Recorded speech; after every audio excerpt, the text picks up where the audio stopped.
Signals, systems, and linear circuits form the backbone of electronics engineering, providing the foundation for understanding our analog physical world. Among these topics, analog filters stand out as a critical bridge. They guide learners from theoretical principles to advanced design, revealing the mathematical elegance and engineering ingenuity behind these concepts.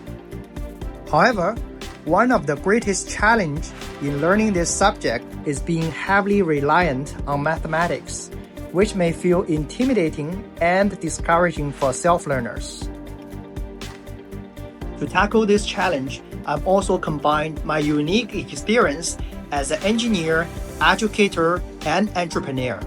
I've also incorporated valuable feedbacks from our readers and the collective efforts of our team. And the result is this comprehensive analog filter design learning kit.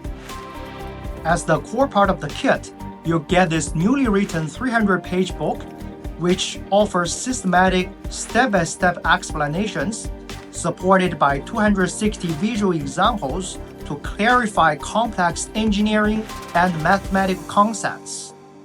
What makes this kit truly special is this practical hardware included.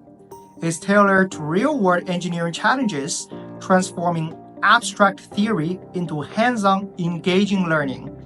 Designed with self-learners in mind, the kit balances clarity and depth. It helps users master core principles of electronic signals, linear systems, and analog filters with a smooth learning curve.